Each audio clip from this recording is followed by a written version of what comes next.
Hello everyone, this is Bushra Khan. Welcome to Mubashar Luqman channel. नाजरीन, मौजूदा सूरत हाल पर बात करेंगे, लेकिन हमसाए मुल्क में जो इस वक्त कियोस फैला हुआ है इंटरनेशनल स्केल पर, जो उनकी इमेज जा रही है, उस पर भी बात करना जरूरी है। तो चलिए आइए प्रोग्राम का बाकायदा आगाज करें। मेरे साथ मौजूद है मिस्टर मुबशर लुकमान। अस्सलाम वालेकुम सर, कैसे हैं आप? वालेकुम, क्या हाल है जी? मैं बिल्कुल ठीक हूँ सर। सर, इंडिया के कलकत्ता फुटबॉल स्टेडियम में जब भारत के दौरे पर फुटबॉल स्टार मिस्टर मेसी आए हुए थे, तो एक क्योस समझ गया। वहाँ के जो हम कह सकते फैंस थे, वहाँ की जो ऑडियंस थी, मिलने के चक्कर में वो जो मुश्तइल हो गए, और उसके बाद जो एक क्योस मच गया वो कलकत्ता स्टेडियम में। हालांकि वो जो शहर है पूरा, वो फुटबॉल का सारे के सारे वहाँ पे फुटबॉल के बहुत शौकीन है। लेकिन आपको क्या लगता है कि भारत को कुछ प्रोटोकॉल्स देखनी चाहिए थी? भारत को कुछ सिस्टम ऑर्गेनाइज करना चाहिए था? ये जो सारा क्योस मचा है इंटरनेशनल स्टार के आने पर, और उस वक्त मौजूद थे वो स्टेडियम में, तो ये क्या, आप क्या डिपिक्ट क्या करता है? देखें, एक जाहिल कौम है जहाँ पे 90 करोड़ लोग अभी तक टॉयलेट नहीं है उनके घर पे और बाहर जाके अपना रिलीव करते हैं अपने आप को। उनसे किसी अकल की या तमीज़ की किस तरह की उम्मीद थी? अब मैं आपको बताता हूँ कि इसी इवेंट को अब उन्होंने 10-10 हज़ार रुपए के टिकट बेचे हुए थे। 10,000 का मतलब है कि आई थिंक रफली 30,000 35,000 पाकिस्तानी रुपीज़, जो उसकी इक्विवेलेंस वैल्यू बनती है। तो और आपने हज़ारों लोग स्टेडियम में जमा हैं और ऑब्वियसली मेसी जो है वो एक सुपरस्टार है, लेजेंडरी सुपरस्टार है, नॉट जस्ट अ सुपरस्टार। आप जब उसको बुलाया है तो बहुत ही एक पुरवकार सी चीज़ क्या होती कि अभी हुआ क्या था? देखिए, यू मस्ट अंडरस्टैंड कि उसके साथ सैकड़ों की तादाद में लोग थे हू वर क्लिंगिंग ऑन टू हिम और वो क्राउड उसी तरह वो ग्राउंड में गया, वो वहाँ से बीच में से निकल गया और वो स्क्रीन्स पे भी उनको नज़र आया। जो जायंट स्क्रीन्स लगी हुई थी, वहाँ पे भी उसका कोई इमेज उनकी शक्ल नज़र नहीं आई कि मेसी था, कोई और था, कोई बुर्का पहन के आ गया, बुर्का उतार के चला गया। ऐसी पुरवकार तकरीब जो होती है ना, उसमें आप ये नहीं बताते कि मैं मेसी के करीब हूँ या मैं उस वक़्त वहाँ था, मेरे से ये बात हुई, मैंने एक सेल्फी खींच ली और आप प्रूव कर रहे होते कि देखो, देखो मैं मुझे देखा वहाँ पे तुमने। आप पूरा क्राउड भरा होता और स्टेडियम के बिल्कुल बीच में ग्राउंड के बीच में एक माइक्रोफोन होता है जो पूरे स्टेडियम के साथ कनेक्टेड होता और मेसी अकेला वॉक करके जाता वहां पे और फिर उसको स्टैंडिंग ओवेशन मिलनी थी बड़ी लंबी चौड़ी और फिर वहां पे वो आके थैंक यू करता और कहता कि why I like India why I come to India and why I chose this city to come to और फिर उसके बाद वो जाता तो लोग उसको स्टैंडिंग ओवेशन दोबारा देते।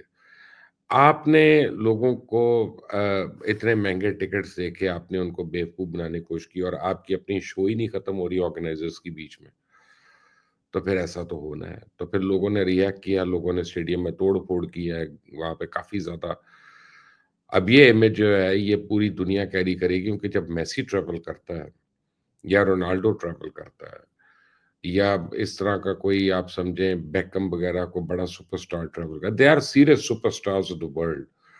आई मीन ट्रू। एक तो है ना कि मुझे और आपको को सड़क पे पहचान लेता है और एक सेल्फी ले लेता है तो चलो ठीक है, लेकिन रोनाल्डो ने कोक की बॉटल यूँ करके रख दी थी तो कोक के शेयर्स ही गिर गए थे और बिल्कुल ये दुरुस्त। टर्मोइल हो गया था। I mean that is real power of superstar. तो अब ये इमेजेस जो जाएँगे हर एक दुनिया में क्योंकि पूरा इंटरनेशनल मीडिया उसको फ़ॉलो कर रहा होता है। एंड वो I think it is not good for India once again. Obviously, obviously जो हुँ, पोर्ट्रे होता है वो एक डिसेंसी तो पोर्ट्रे नहीं होती ओवरऑल, अगर आप देखें हुँ, एक स्टेट की इंटरनेशनल स्केल पर। और आपकी बात बिल्कुल दुरुस्त है। लेकिन सर, इसी के साथ साथ एक और मैं आपसे शेयर करना चाहूंगी। उनकी जाहिर है, no doubt we can deny the fact, उनकी मीडिया इंडस्ट्री बहुत स्ट्रांग है।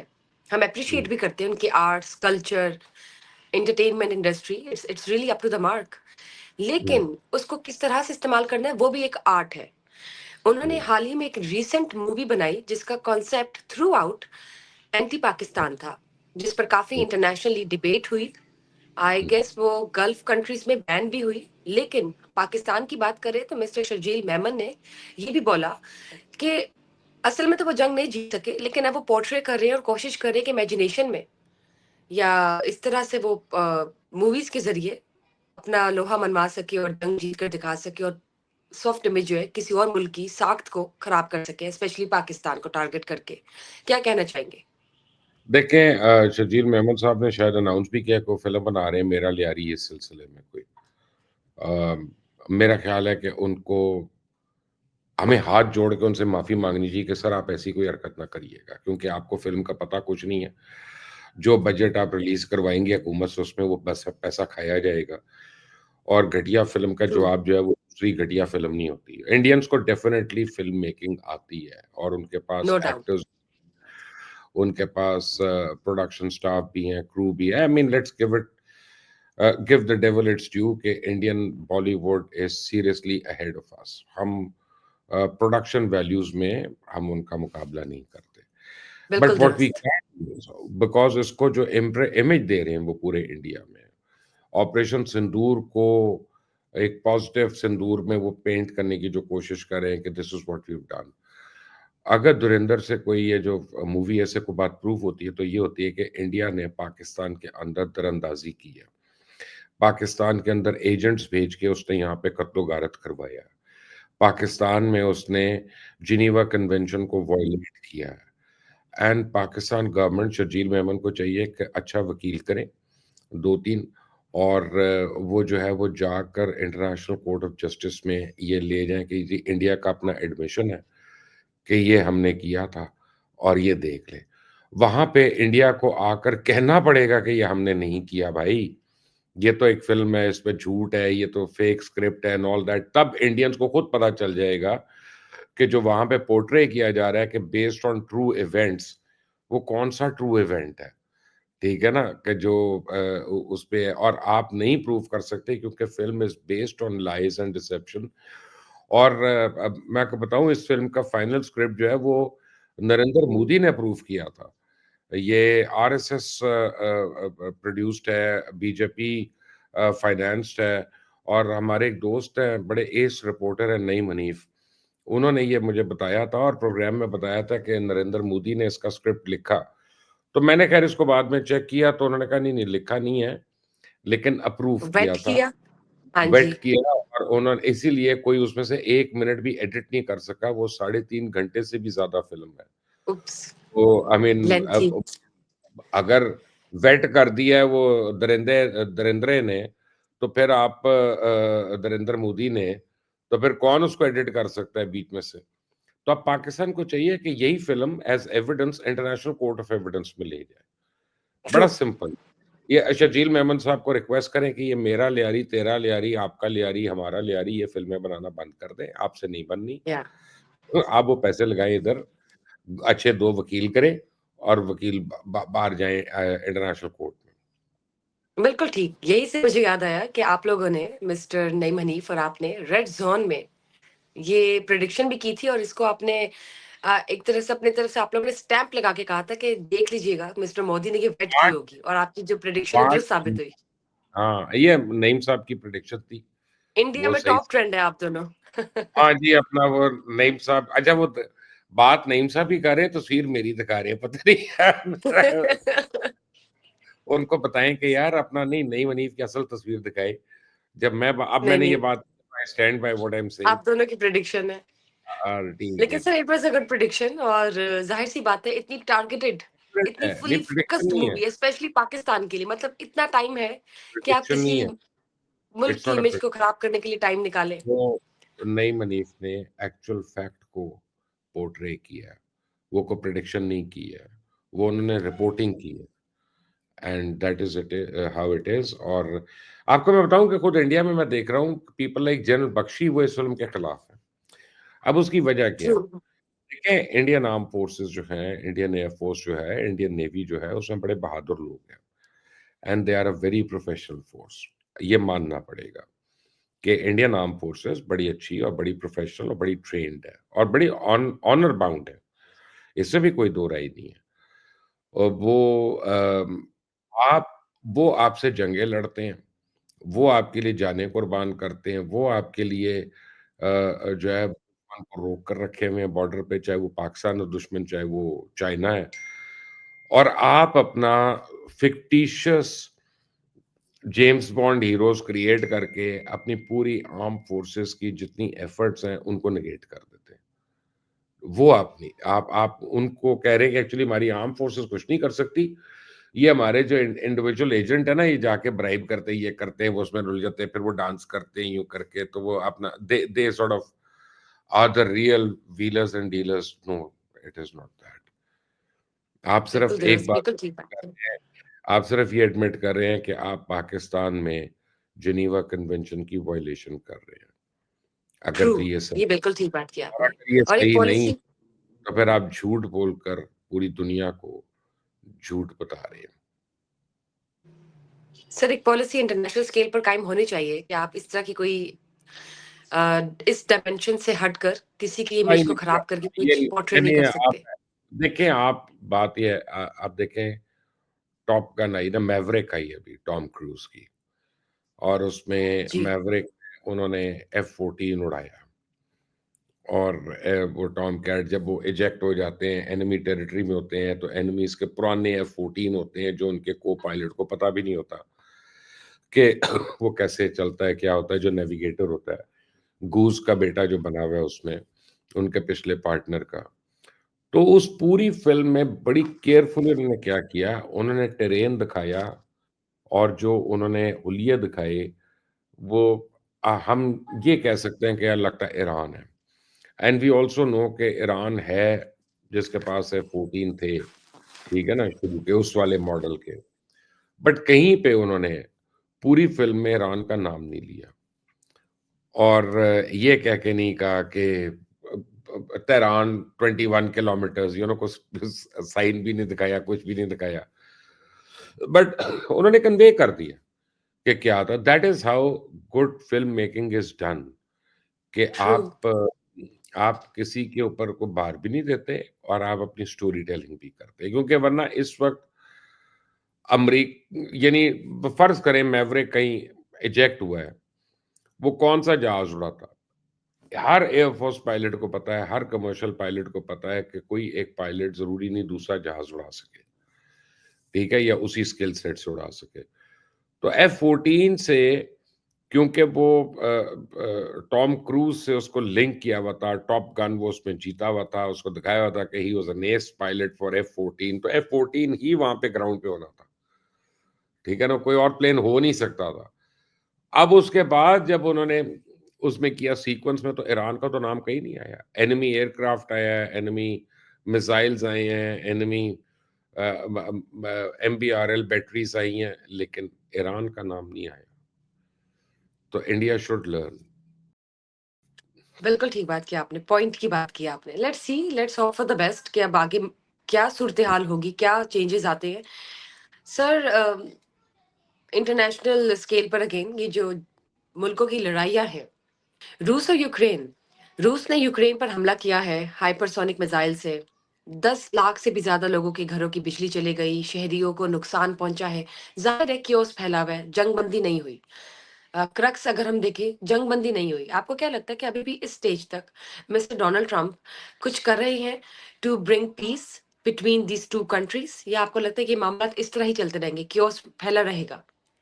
देखें, बुशरा फ़र्ज़ करें कि यहाँ पे एक साहब बैठे हैं मेरे साथ, और मेरी और उनकी लड़ाई हो जाती है, और आप पूरी अर्नेस्टली, सिंसियरली आप कोशिश करती हैं कि हम दोनों की लड़ाई खत्म हो जाए।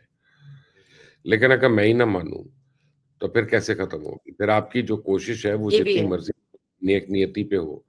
अब डोनाल्ड ट्रम्प ने तो बड़ी कोशिश की है, लेकिन Zelensky for some odd reason is not willing to give up, क्योंकि ज़ेलेंस्की को कांस्टेंट यूरोप से एड आ रही है, और ज़ेलेंस्की के ऊपर सवाल भी उठना शुरू हो गए हैं कि वो पैसा कहाँ जा रहा है, कहाँ-कहाँ लग रहा है। लेकिन यूक्रेन के, मैं मुतात अंदाज़े से आपको बता रहा हूँ, अब तक कुछ 6 लाख लोग तो मर चुके हैं।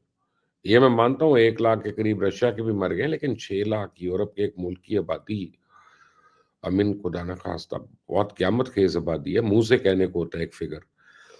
तो what has he got up his sleeve that he doesn't want to stop the war? या और फिर जब उसने जो जब सारा सबसाइड हो रहा था, तो उसने अपने ड्रोन से लेके रशिया के डीप इनसाइड उसने हमले किए। He seriously damaged Russia, he embarrassed Putin. तो वो तो नहीं अब रुकेगा, बड़े आराम से। He has to give in, I mean much more than what he already has. क्योंकि अब वो जितना बचा-कुचा यूक्रेन है उसको बचाने की बात करें, जो बाकी है ना वो गेन नहीं करेगा। So I hope good sense prevails, और जिसके अभी चांसेस कम लग रहे हैं जब तक ज़ेलेंस्की है वहाँ पे।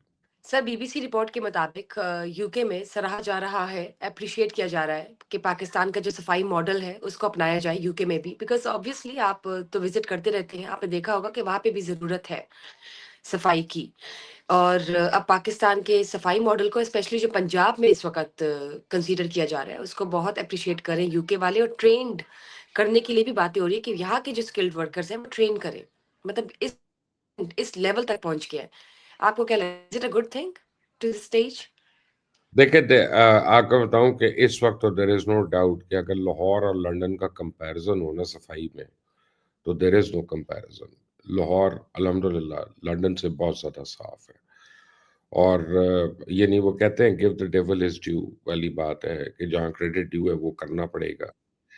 But having said that, UK में और पाकिस्तान में जो सफाई का जो तर्ज़ है ना वो काफ़ी डिफरेंट है। हमारे यहाँ मैनुअल लेबर के ऊपर ज़ोर है, और यूके में जो है मैकेनिकल लेबर जो है वो उसके ऊपर ज़ोर है कि उनकी मशीन्स हैं, ऑटोमेटेड हैं, या फिर उनकी सबसे बड़ी बात है कि उनके यहाँ वो जो है ना एक पब्लिक एजुकेशन भी है कि हर आदमी चलते-चलते कोई ये खाली डब्बा जो है यूँ नहीं फेंक देगा सड़क पे, या सिगरेट की डब्बी है पकड़ के यूँ खाली यूँ नहीं फेंक देगा, यू नो, या सिगार्स नहीं फेंक, वो गंद नहीं करते, वो डस्टबिन का वेट करते हैं, हम लोग नहीं करते। तो पाकिस्तान में ये काम बहुत ही मुश्किल है, बहुत ही मुश्किल है, यानी कंपेयर टू दैट, क्योंकि हमारी पब्लिक ही उस लिहाज से सैनिटाइज़्ड नहीं है। एजुकेटेड नहीं। हाँ जी। हाँ, सेंसिटाइज़ नहीं है।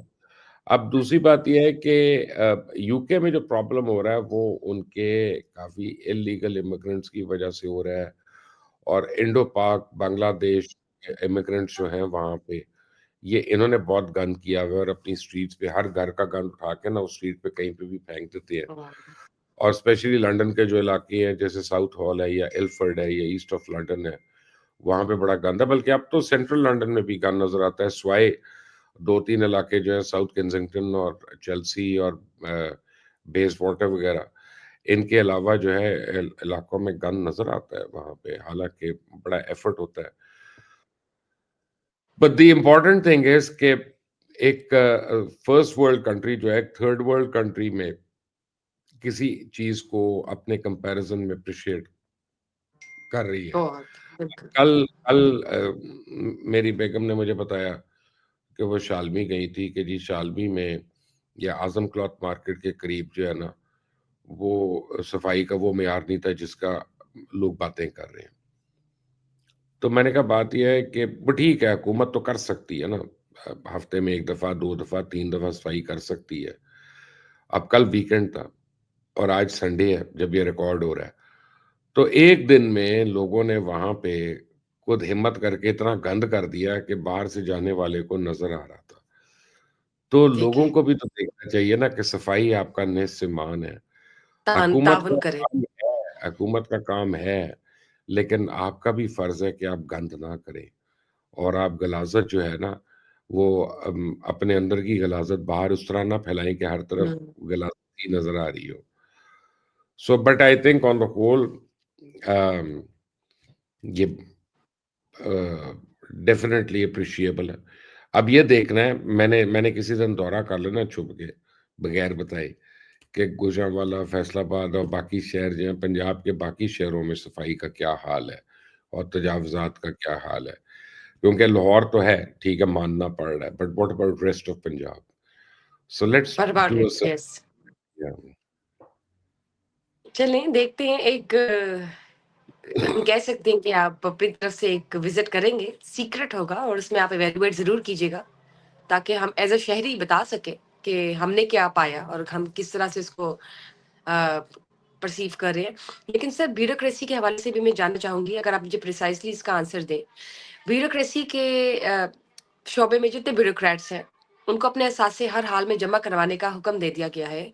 मैंडेटरी कंसीडर कर रहे हैं इसको। आप क्या कहना चाहेंगे? बहुत अच्छा है, लेकिन इससे पहले जो ख्वाजा आसिफ ने लिस्ट दी है 22,000 ब्यूरोक्रेट्स की, जिन्होंने 22,000 पाकिस्तानियों की, जिन्होंने पोर्चुगल में दोहरी नेशनैलिटी ले ली है। पहले उनको तो पकड़े ना यार, और उनके ऊपर तो मनी लॉन्ड्रिंग के केसेस करें कि हर आदमी मिनिमम 3 लाख यूरो जो है गोल्डन वीज़ा के लिए कैसे लेके गया यहाँ से, और किस सोर्स से निकाले उन्होंने। तो आप ये लिस्टें बनाएँ, ज़रूर करें, आप ये मैंडेटरी करें, लेकिन जो आपके पास आ गई है लिस्ट 22,000 लोगों की, उससे ज़रा तलवार ज़नी शुरू कर दें पकड़ के। पकड़े, निकालें अपनी तलवार और शुरू हो जाएँ उन पे। क्यों अपना वेट कर रहे हैं? दुरुस्त।